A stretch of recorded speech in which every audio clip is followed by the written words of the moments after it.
Today we are talking how to handle negative energy, that kind of energy that ruins your day, that energy that sticks in your head, that ruins your sleep, that makes you not want to eat. What do you do with it aside from saying, get away from me? How do you handle negative energy? That's today's episode. You ready? Let's go.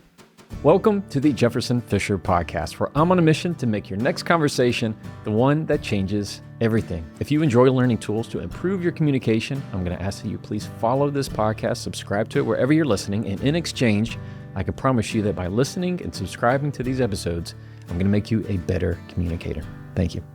Today's episode is brought to you by Cozy Earth. One reason I love Cozy Earth, although there are many reasons, is today they're bath sheets. Yeah, bath sheets. They're not just towels, they're actual sheets, about as tall as I am. Does that sound like too much? Maybe, but it's not. They are the best. I like to actually throw them in the dryer, like for a hot second before I get them out, and it's like heaven for a second. You need that part of the day where it just feels nice. That's what I get. Cozy Earth makes the best bath sheets. Bed sheets, yes, but right now I'm all about their towels. So if you like hand towels, bath towels, anything like that, and you're at the age that it matters, you need to go check out Cozy Earth. CozyEarth.com/Jefferson. Use the code Jefferson for up to 40% off. That's CozyEarth.com/Jefferson. Use the code Jefferson for 40% off. And now, back to the episode. To me, the number one thing that makes negative energy so harmful is that it physically affects me. It's not just the words, it actually presses on my emotions and how I feel, and all of a sudden I don't want to eat, and you know what, I'm kind of in a bad mood, and I really can't focus, and I'm not in a good state of mind to be with the kids and be a good husband, and it's just everywhere, and you feel like you are just weighted down on it. You ever felt that? I'm going to tell you how I handle negative energy. And by the end of today's episode, you're going to know it too. You ready? Number one, you don't absorb it, you call it out. That means we're going to name it out loud. And what's that going to do? It's going to make sure you're able to now control that energy, where it's now not just part of you, it's now off of you. There's a buffer that we're going to put in place. Number two, you don't react to the negative energy. You call out the truth. Respond to the truth. A lot of the times people put their words in really bad wrapping paper. The message itself is okay. It's that they just did such an ugly job, a lazy job, putting it and packaging it, that it's not worth even accepting. That means we're going to send it right back. And number three, protect your presence, not the problem. Whenever you start focusing on the problem, trying to fix them, trying to do everything about them, well, then you've lost your own presence. And that, I'm just not going to tolerate. So that leads me to point number one. That is, don't absorb what they said. Instead, we're going to call it out. You're going to say it out loud. That means when you claim it, you control it, meaning you control your own reactions to it. That's the takeaway there. What does that sound like? That means when there is that situation that it is all of a sudden tense or negative, you can just tell the other person's not doing well. Everything about them just screams ugly. I'm not talking in their face. I mean like everything about it is kind of makes you sick. You can tell it's not making you feel good. You want to kind of back away. You want the distance. You can tell it's just negative energy. One of the biggest keys to me of people that are negative energy is because they're looking for other people to infect. They're looking for other people to throw the negative on. They'll throw it at anybody that they can. If they're in a bad mood, they want you to have a bad mood. And so it's just this pervasive ripple of, I like how I just did my arms, like Angels in the Outfield. That movie? That's an whole movie, man. Where you feel like it is pushed out to everybody around. It's not good enough just to contain it. That gives me such a bad mood. And you know what? Sometimes I'm that person. Sometimes it's me that is, let's say, infected with the negative. When I'm in a bad state of mind, when I'm looking glass half empty, when I am not being thankful for what I have, when I've forgotten how I got what I got, and it's not of my own works, and it's not of my own anything of my own, but of the grace that I've received. All right. When I'm in a place where it is glass half empty, I share that negative energy too. So what do you do with that? Let me put it in a scenario. One time, in one of my early mediations that I had, we were all in a room, the opposing attorneys, mediator, the parties, and there's a lot of people at the table. They call this an opening in mediation, where everybody, one side gets to say, well, we think our case is really good, and we think that we're going to settle for this amount, and we demand this. And the other side says, well, you know what? I think your case is absolute garbage, and our case is awesome, and we demand X. And the mediator has to go, okay, thank you guys for speaking your truth. Time to go to the other side. It's like a referee at the beginning of a football game or something, or a soccer game. They kind of just, all right, shake hands. Okay, you can go to your own sides. Well, in that opening, you could just tell the temperature in the room was starting to rise. People were starting to get upset. And as the temperatures in the room started to rise, I asked a question out loud. I said, is it just me, or does this feel tense? All of a sudden, it was like a bubble just popped. Everybody kind of went, oh, no. I mean, we're not trying to be tense here. Oh, no, we're just explaining. And all of a sudden the temperature rose down. When you call it out, you're able to take better control of where that energy is coming from, and it starts to lower. So when you feel that negative energy, what do I want you to do? Call it out. You can say the same thing as me or ask the same thing. This feels tense. This feels heated. This feels negative. This feels like we're having a hard time. I'm feeling some friction from you.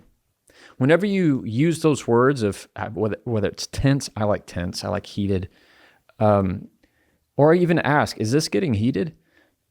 What do you think the reaction is? Nobody goes, yes, it is. They all back away and go, no, it's not. I didn't mean to get, oh no, I mean, I'm just explaining that's what I'm talking about. You're going to calm that negative energy down and send it away where it belongs. Number 2, don't react to the tone of what they said. React to the truth. To me, when people say ugly things, there are two different sides of it. There are people who the words are ugly and the delivery is ugly. I would say the vast majority, or that we react to, the words are okay.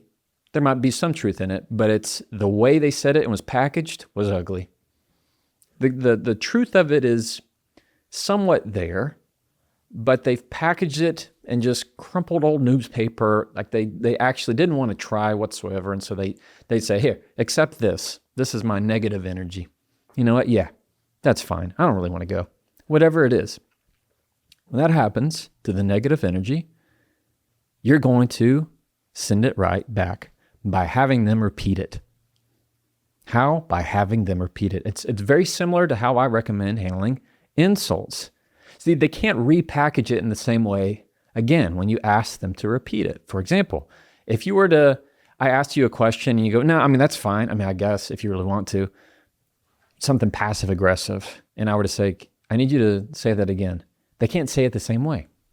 Then they just look terrible. They're not gonna press record and play as if they just are verbatim what they just said. Instead, they're gonna tweak it. They're gonna send it right back. And if it sounds still negative, say, I need it better, please. Or even, you don't have to say please if you don't want to, depending on who it is. But I need you to say that again. I need you to repeat that. You're trying to find the actual truth to what they said rather than reacting to the tone. Separating the two makes a big difference. Before we keep going, I want to take a second to tell you about Fabric by Gerber Life. You know what gives me peace of mind is knowing that if something were to ever happen to me, my family, I know they're going to be taken care of. That's what life insurance is really all about, making sure that the people that depend on me also have peace of mind. Fabric by Gerber Life is term life insurance you can get done today.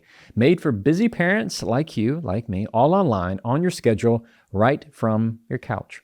You could be covered in less than 10 minutes with no health exam required. And now is the time to lock in low rates. Even if you have coverage through work, it may not be enough and it may not follow you if you choose to leave that job. Fabric makes it simple. Flexible, high quality policies that fit your family and your budget, like $1 million in coverage for less than $1 a day. And they've partnered with Gerber Life, trusted by millions of families for over 50 years. Join thousands of parents who trust Fabric to help protect their family. Apply today in just minutes at meetfabric.com/Jefferson. That's meetfabric.com/Jefferson. Policies issued by Western Southern Life Assurance Company, not available in certain states. Prices subject to underwriting and health questions. And now, let's get back to the episode. And number 3, protect your presence, not the problem. When people are sending out negative energy, we often have this habit of trying to focus on them, where everything we think about is the problem, and we worry about it, and we stress about it, because we want to fix their negative energy. Stop it. You cannot control another person's mood. You cannot make somebody happier. That is their choice. Sure, you can say things. You might give something, you might spend some time that can help affect it, but you do not make the choice for them. There is not a button, there is not a phrase, there's not a switch that you can give that is going to magically change somebody's mood. If there was, we'd all have a lot less problems in the world. Amen? What I'm saying is, whenever somebody's given that negative energy to you, don't focus on, oh, I have to fix them and there's nothing I can do. And and it gets wrapped up to where you're draining all of your mental energy on that. You're draining your mental energy. I get that way sometimes when, let's say, this is a way to kind of relate this thought. I'm somebody that once I get on a project, let's say I'm putting together some shelves, or I recently was migrating some files between like Outlook and Gmail or something, and I am in the weeds on something, I have to see it through.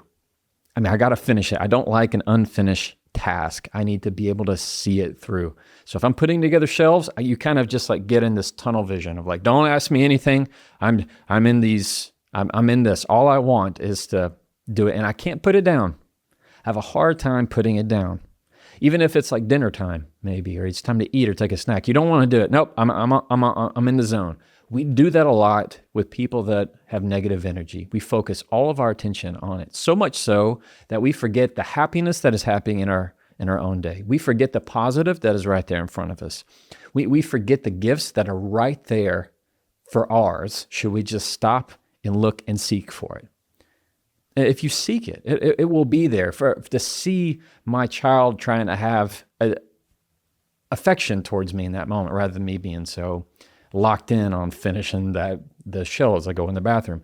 Anything like that. It's you dropping it to where it's not focused solely on the problem. Instead, you are making sure that your mind acknowledges the negative energy, but it neither matches it nor tries to attach to it. That's the difference. That's how you handle the negative energy. Today we learned, 1, you're not going to absorb it, you're going to call it out. Meaning you're going to say something like, this feels tense. This feels like it's getting heated. This feels really negative. I'm getting negative vibes from you. Naturally, it just all of a sudden has the opposite effect. It calls it out. The negative hates sunlight. It hates it. It runs from it. Number 2, whenever you feel like somebody is trying to put their words in a bad package, send it right back. You don't have to accept it. Just return to sender. I need you to say that again. I need you to say that again. Number 3, respond to what you know is your truth. Respond to your peace. Focus on your peace, not the problem. Whenever your mind is on their negative energy and trying to fix them all the time, you are missing what's right in front of you. And my guess is those are much more beautiful moments. All right, so you can try that and follow me.